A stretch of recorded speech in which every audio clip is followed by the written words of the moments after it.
નમસ્કાર મિત્રો, હું રાજેશ ભાસ્કર આપ સૌનું યુટ્યુબમાં આપણી આ ચેનલ પર સ્વાગત કરું છું. મિત્રો, આજે આપણે તારીખ 23 નવેમ્બર 2024ના કેટલાક મોસ્ટ ઇમ્પોર્ટન્ટ કરંટ અફેર અને અગાઉની પરીક્ષામાં પૂછાયેલા કેટલાક ઇમ્પોર્ટન્ટ પ્રશ્નો વિશે ડિટેલમાં ચર્ચા કરીશું, જે આપને આવનારી પરીક્ષા માટે ખૂબ જ ઉપયોગી સાબિત થશે. તો મિત્રો, આપ આ ચર્ચા સાથે જોડાઈ રહેજો અને વિડીયોને પહેલેથી લઈને છેલ્લે સુધી પૂરેપૂરો જોવાનો આગ્રહ રાખજો. તો ચલો મિત્રો, શરૂ કરીએ. શરૂઆત કરતાં પહેલાં જણાવી દઉં કે જો તમારે આપણી આ યુટ્યુબ ચેનલને સબસ્ક્રાઈબ કરવાનું હજી પણ બાકી હોય તો ચેનલને સબસ્ક્રાઈબ કરજો, નોટિફિકેશન બેલ આઇકોનને પ્રેસ કરીને, અને જો તમને વિડીયો પસંદ આવે તો વિડીયોને લાઇક કરજો, પરંતુ વિડીયોની લિંકને અત્યારે જ શેર કરી દો તમારા જેટલા પણ મિત્રો છે બધા મિત્રો જોડે. તો શરૂઆત કરીએ. સૌપ્રથમ જોઈશું અગાઉની પરીક્ષામાં પૂછાયેલા બંધારણના પ્રશ્નો, જેના જવાબો તમારે મને કમેન્ટ બોક્સમાં લખીને જણાવવાના છે. અને વિડીયોના લાસ્ટમાં જ્યારે હું તમને આ દરેક પ્રશ્નના જવાબ જણાવું ત્યારે તમારે ચેક કરવાનું છે કે તમે આપેલા પ્રશ્નોના જવાબમાંથી કેટલા પ્રશ્નોના જવાબ સાચા છે, અને જેટલા પણ પ્રશ્નોના જવાબ સાચા હોય એનો આંકડો તમારે કમેન્ટમાં લખવાનો કે 10માંથી આટલા સાચા છે. ડેલી જીકે ટેસ્ટમાં આપણે રોજ 10 પ્રશ્નો પૂછીએ છીએ, જેમાંથી 5 પ્રશ્નો બંધારણના હોય છે, બરાબર છે, અને બાકીના જે 5 પ્રશ્નો છે એ ભારતની ભૂગોળના છે. તો તમે તમારો આન્સર આપો નીચે કમેન્ટ બોક્સમાં, અને હું આજના કરંટ અફેરનો પ્રથમ પ્રશ્ન છે એની શરૂઆત કરું છું. આજનો પ્રથમ પ્રશ્ન છે, મુખ્યમંત્રી પાક સંગ્રહ સ્ટ્રક્ચર યોજનાની સહાય ₹75,000થી વધારીને કેટલી કરવામાં આવી છે? તો જવાબ આવશે 1 લાખ રૂપિયા. કેટલી કરવામાં આવી છે? 1 લાખ રૂપિયા. તો ગુજરાતના ખેડૂતોને પોતાના ખેતરમાં જ સંગ્રહ સ્થાન ઊભું કરવા માટે પ્રોત્સાહિત કરવા માટે 2021-22માં નવી મુખ્યમંત્રી પાક સંગ્રહ સ્ટ્રક્ચર યોજના અમલમાં મુકાઈ હતી. આ યોજનાનો લાભ મેળવવા માટે ખેડૂતોએ તેમના ખેતરમાં ઓછામાં ઓછું 330 ચોરસ ફૂટ વિસ્તારમાં એક પાક સંગ્રહ સ્ટ્રક્ચર બનાવવાનું હોય, જેના માટે રાજ્ય સરકાર દ્વારા જરૂરી નાણાકીય સહાય પૂરી પાડવામાં આવે છે.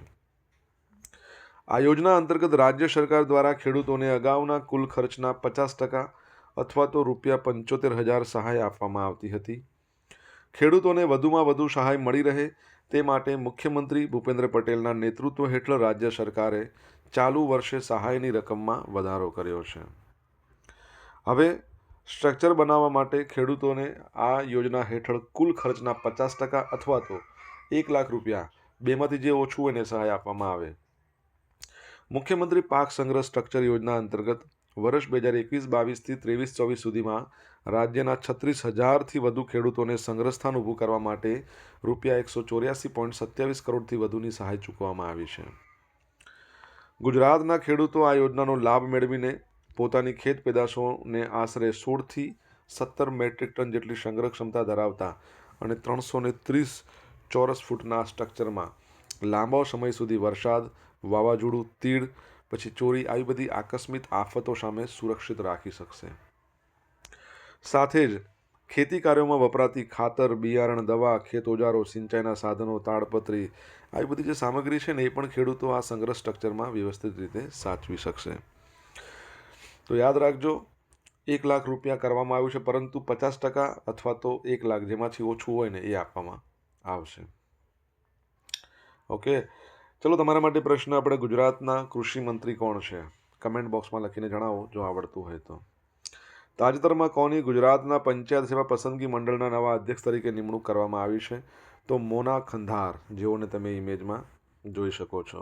તો ગુજરાત સરકાર દ્વારા નિવૃત્ત IPS અધિકારી હસમુખ પટેલની જગ્યાએ હવે પંચાયત ગ્રામ ગૃહ નિર્માણ અને ગ્રામ વિકાસ વિભાગના જે અગ્ર સચિવ છે મોના ખંધાર, એમને ગુજરાત પંચાયત સેવા પસંદગી મંડળના નવા અધ્યક્ષ બનાવવામાં આવ્યા છે. મોના ખંધાર છે ગુજરાતની 1996ની બેચના ભારતીય વહીવટી સેવા અધિકારી એટલે કે IAS અધિકારી છે. હસમુખ પટેલને ગુજરાત પબ્લિક સર્વિસ કમિશનના અધ્યક્ષ તરીકે નિયુક્ત કરવામાં આવે છે. તમારા માટે પ્રશ્ન છે, UPSCના અધ્યક્ષ પણ નવા આવ્યા ને?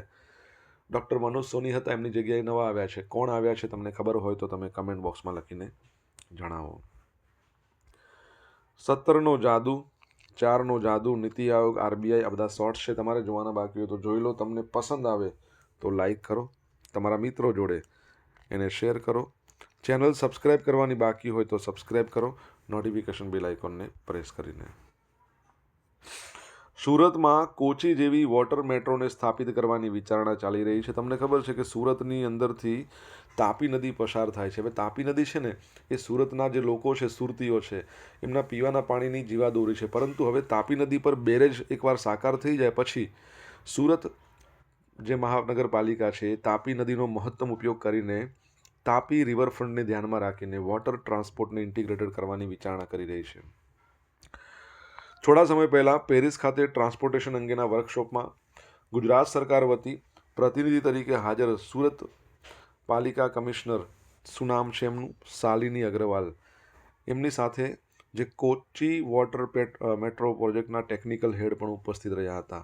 અને આ જે કોચી વોટર મેટ્રો પ્રોજેક્ટ છે ને એની ટીમ પણ અહીંયા સુરતમાં આવીને ગઈ. કોચીના ઉપયોગમાં લેવાતી વોટર મેટ્રો પ્રોજેક્ટ માટે તમામ બોટ ઇલેક્ટ્રિક છે, એટલે પર્યાવરણની દ્રષ્ટિએ પણ આપણે એવું કહી શકીએ કે નુકસાનકારક નથી. અને આ ટીમ સાથે સુરત પાલિકાની જે ટીમ એ બેરેજના અપસ્ટ્રીમની મુલાકાત લેશે. સુરતમાંથી પસાર થતી તાપી નદીને બેરેજ બનાવવા માટેની કવાયત પણ શરૂ થઈ ગઈ છે. ભારતના કોચી વિસ્તારમાં દેશની પહેલી વોટર મેટ્રો છે, 2023માં લોન્ચ થઈ હતી. એટલે એ રીતે હવે સુરતમાં પણ આ બનાવવાની ગણતરી છે. મેટ્રો પરથી તમારા માટે પ્રશ્ન, ભારતમાં મેટ્રોની શરૂઆત 1984માં થઈ, કઈ જગ્યાએ તમારે કહેવાનું છે. સુરતની વાત કરીએ તો ગુજરાતની આર્થિક રાજધાની કહી શકાય સુરત. અને સુરતને 2024માં સ્વચ્છ વાયુ સર્વેક્ષણ છે ને એમાં નંબર 1 શહેર બન્યું છે. ભારતની સૌથી ઊંચી સરકારી બિલ્ડિંગ સુરતમાં બનવાની છે. ભારતમાં વિશ્વનું સૌથી મોટું ઓફિસ બિલ્ડિંગ બન્યું છે, બરાબર છે, ડાયમંડ બુર્જ. અને ગુજરાતની પ્રથમ વોટર પ્લસ સિટી પણ સુરત છે, બરાબર. તો આ બાબત પણ યાદ રાખજો. મિત્રો, વિડીયો પસંદ આવ્યો હોય, ભણવાની મજા આવી હોય તો વિડીયોને લાઇક કરો, તમારા મિત્રો જોડે વિડીયો લિંકને શેર કરો. આપણી બંને યુટ્યુબ ચેનલ રાજેશ ભાસ્કર 2, આ બંનેને સબસ્ક્રાઈબ કરવાનું બાકી હોય તો સબસ્ક્રાઈબ કરો, નોટિફિકેશન બેલ આઇકોનને પ્રેસ કરીને. જો તમારે ડેલી કરંટ અફેરની PDF જોઈતી હોય તો આપણી ટેલિગ્રામ ચેનલને જોઈન કરી લો, જેની લિંક વિડીયોની ડિસ્ક્રિપ્શનમાં છે. ડેલી કરંટ અફેરની PDF તમને મળશે, સાથે અહીંયા તમને પોલ્સ પણ રમવા મળશે. તાજેતરમાં ઇન્ટરનેશનલ ક્રિમિનલ કોર્ટે યુદ્ધ અને માનવતા વિરુદ્ધ ગુનાઓને લઈને કોના માટે ધરપકડ વોરંટ જાહેર કર્યું છે? તો ઓપ્શન A અને C, એટલે કે યોન ગેલેન્ટ અને બેન્જામિન નેતન્યાહુ, જેઓને તમે ઇમેજમાં જોઈ શકો છો. આ છે બેન્જામિન નેતન્યાહુ. કોણ? તો ઇઝરાયલના પ્રાઇમ મિનિસ્ટર. તાજેતરમાં ઇન્ટરનેશનલ ક્રિમિનલ કોર્ટે યુદ્ધ અને માનવતા વિરુદ્ધ ગુનાઓને લઈને ઇઝરાયલના વડાપ્રધાન બેન્જામિન નેતન્યાહુ અને પૂર્વ રક્ષામંત્રી યોન ગેલેન્ટ એના માટે ધરપકડનું વોરંટ જાહેર કર્યું છે. ઇન્ટરનેશનલ ક્રિમિનલ કોર્ટે નેતન્યાહુ અને ગેલેન્ટ પર માનવતા વિરુદ્ધ ગુનાઓના આરોપ લગાવ્યા છે, જેમાં હત્યા, ઉત્પીડન અને અમાનવીય કૃત્યોની વાત કરવામાં આવી છે.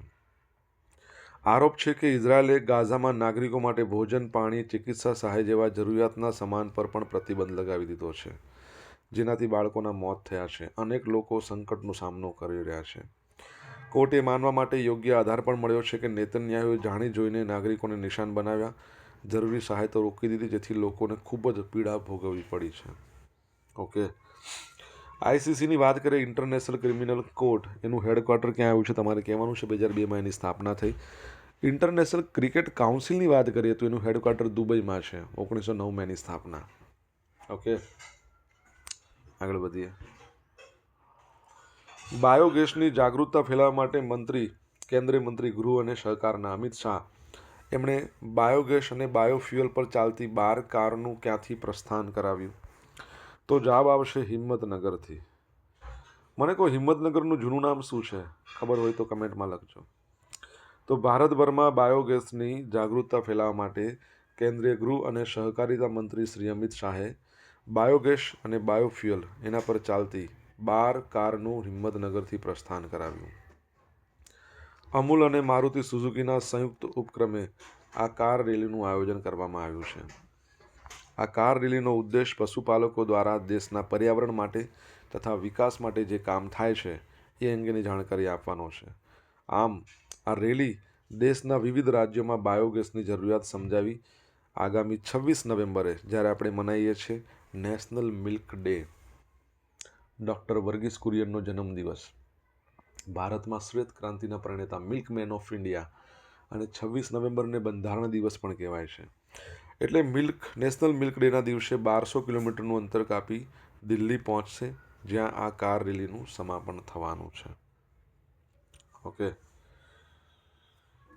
આગળ વધીએ આપણે. પ્રસાર ભારતીએ OTT પ્લેટફોર્મ જેનું નામ છે વેવ્સ લોન્ચ કર્યું છે. હવે ગોવાના મુખ્યમંત્રી ડૉક્ટર પ્રમોદ સાવંત, તમને ખ્યાલ છે ને ગોવામાં 55મા નંબરનો international film festival of India યોજાવાનો છે. એના ઉદ્ઘાટન સમારોહમાં પ્રસાર ભારતીના OTT પ્લેટફોર્મ વેવ્સને લોન્ચ કર્યું છે. એન્ડ્રોઈડ iOS એના બંને પર ઉપલબ્ધ છે.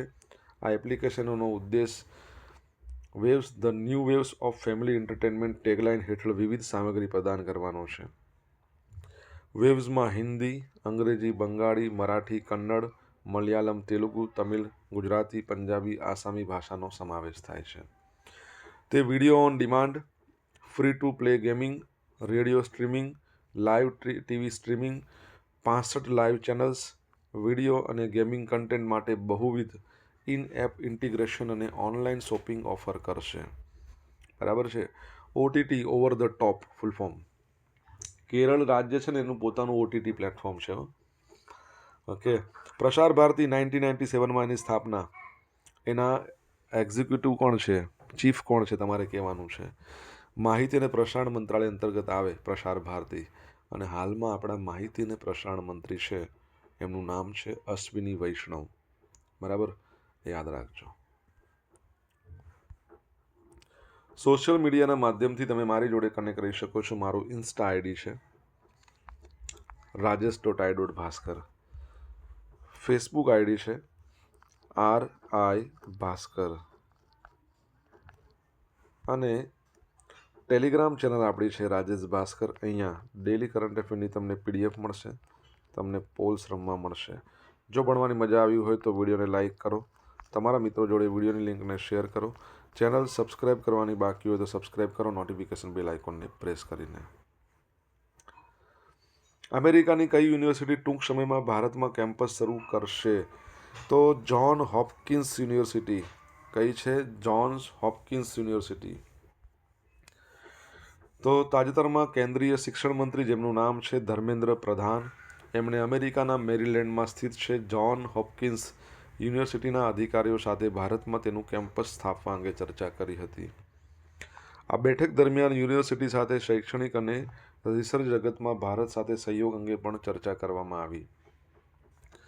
બેઠક દરમિયાન ઉચ્ચ સ્તરીય પ્રતિનિધિ મંડળ સાથે વ્યક્ત કરવામાં આવેલ ઊંડી રુચિને ધ્યાનમાં રાખતા સરકારને ટૂંક સમયમાં હકારાત્મક પરિણામો મળવાની આશા છે, જેમાં સંયુક્ત ડિગ્રી કાર્યક્રમો, વિદ્યાર્થીઓ અને શિક્ષકોની રુચિ અને ડેટા સાયન્સ, આર્ટિફિશિયલ ઇન્ટેલિજન્સ અને ભાવિ ટેકનોલોજી જેવા ઉભરતા ક્ષેત્રોમાં રિસર્ચ ભાગીદારીના ક્ષેત્રો અંગે પણ ચર્ચા થઈ હતી. અમેરિકાથી ભારત આવેલી ટોચની વૈશ્વિક સંસ્થાઓ અત્યાર સુધીમાં આ સૌથી મોટું પ્રતિનિધિ મંડળ છે, જેનું નેતૃત્વ જ્હોન્સ હોપકિન્સ યુનિવર્સિટીના અધ્યક્ષ રોનાલ્ડ G. ડેનિયલ્સ કરી રહ્યા છે. જ્હોન્સ હોપકિન્સ યુનિવર્સિટી એ વૈશ્વિક સ્તરે ટોચની યુનિવર્સિટીમાં સ્થાન ધરાવે છે, જે સંશોધન, ચિકિત્સા, શિક્ષણમાં પોતાના યોગદાન માટે પ્રસિદ્ધ છે. જાહેર આરોગ્ય, બાયોમેડિકલ એન્જિનિયરિંગમાં પોતાના અગ્રણી કાર્ય માટે ઓળખાય છે. 1876માં એની સ્થાપના થઈ ત્યારથી તે વિશ્વભરમાં અગ્રણી રહી છે. બરાબર છે. આ મેરીલેન્ડની વાત આવી એટલે મને શું યાદ આવ્યું ખબર છે? મેરીલેન્ડમાં આવેલી છે કે મેરીલેન્ડની અંદર ડૉક્ટર બાબા સાહેબ આંબેડકરની એક પ્રતિમા છે, 19 ફૂટની ઊંચી છે. એનું નામ શું રાખવામાં આવ્યું છે? બરાબર છે. આમ તો ડૉક્ટર બાબા સાહેબ આંબેડકરની સૌથી ઊંચી પ્રતિમા આંધ્રપ્રદેશના વિજયવાડામાં છે. બરાબર છે. એનું નામ તો સ્ટેચ્યુ ઓફ સોશિયલ જસ્ટિસ છે. અહીંયા શું નામ રાખવામાં આવ્યું છે મેરીલેન્ડમાં? તમારે કહેવાનું છે જો તમને આવડતું હોય તો. રંગમંચના કલાકાર રમેશ તુરી ઉર્ફે રંગલાનું 81 વર્ષે નિધન થયું છે. તો નાટ્ય ક્ષેત્રે ગુજરાત ગૌરવ પુરસ્કારથી સન્માનિત જૂની ગુજરાતી રંગભૂમિ અને ભવાઈના ખ્યાતનામ કલાકાર રમેશ તુરી રંગલાનું 81 વર્ષે નિધન થયું. કલા જગતમાં તેઓ તુરી કાકા તરીકે આદરભર્યું સ્થાન મેળવ્યું હતું. એમનું મૂળ નામ હતું રેવાભાઈ નથુભાઈ તુરી. તેમનું વતન અને જન્મસ્થળ પાટણ તાલુકાનું બાલીસણા, બરાબર. પરંતુ કર્મભૂમિની વાત કરીએ તો એ રાજકોટ રહી હતી. 2012માં ગુજરાત ગૌરવ પુરસ્કારથી તેઓ સન્માનિત થયા હતા. બાબા સાહેબ આંબેડકરને પોતાના આદર્શ માનતા રમેશ તુરીને રાજકોટ મ્યુનિસિપલ કોર્પોરેશન દ્વારા 2015માં ભીમરત્નથી સન્માનિત કરવામાં આવ્યા હતા. બરાબર છે. રંગલા પરથી મને ભવાઈ યાદ આવી. ભવાઈની વાત આવે એટલે તમને ખબર છે, ભવાઈના ટોટલ 360 વેશ, સૌથી જૂનો રામાપીરનો વેશ. ભવાઈની વાત આવે તો ભવાઈના આદ્ય પિતા કોને કહેવામાં આવે છે? તમને તમારી કમેન્ટમાં લખવાનું જો ખબર હોય તો. હવે મિત્રો જોઈશું અગાઉની પરીક્ષામાં પૂછાયેલા બંધારણના પ્રશ્નો. પહેલો પ્રશ્ન, વંદે માતરમ ગીતના રચયિતા કોણ છે? બંકિમચંદ્ર ચટ્ટોપાધ્યાય. ભારતીય બંધારણની કલમ દેવનાગરી લિપિમાં લખાતી હિન્દી ભાષાને રાષ્ટ્રભાષાનું સ્થાન આપે છે. કઈ કલમ? તો 343. ભારતીય બંધારણનો કયો સુધારો 18 વર્ષની વ્યક્તિને મતાધિકાર આપે છે? 61મા નંબરનો બંધારણીય સુધારો 1989માં આવ્યો હતો. એમાં 21 વર્ષથી ઘટાડીને મતદાતાની મતદાન કરવાની ઉંમર 18 વર્ષ કરવામાં આવી હતી. ભારતીય બંધારણ સભાના પ્રથમ કામ ચલાવ અધ્યક્ષ કોણ હતા? તો ડૉક્ટર સચ્ચિદાનંદ સિન્હા. ભારતનું પ્રધાનમંડળ કોને જવાબદાર છે? લોકસભાને.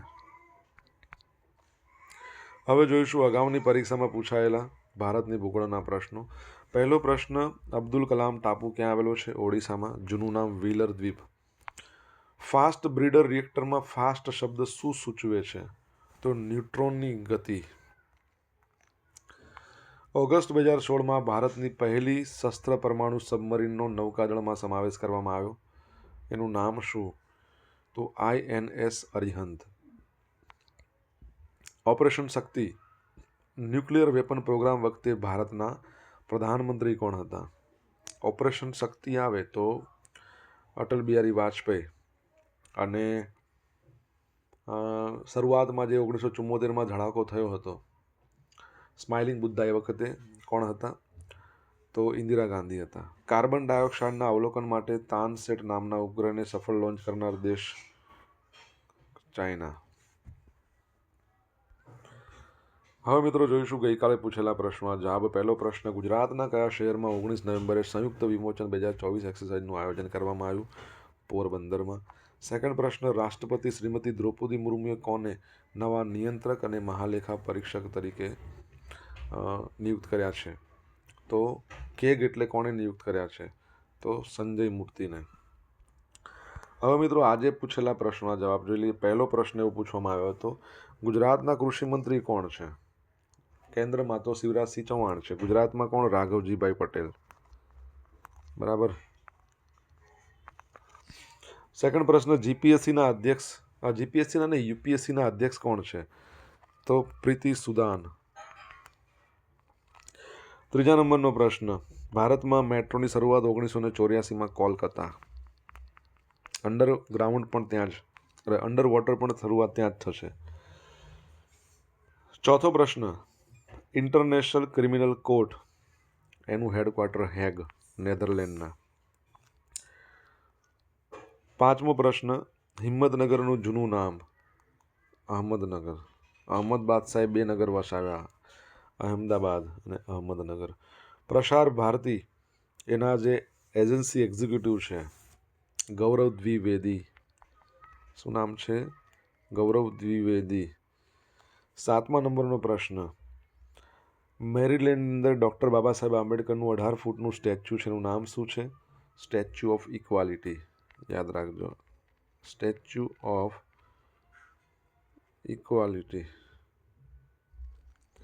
આઠમા નંબરનો પ્રશ્ન છે કે ભવાઈની વાત આવે એટલે તમને કોણ યાદ આવે? ભવાઈના આદ્ય પિતા કોને કહેવાય છે? અસાઈદ ઠાકર. બરાબર છે.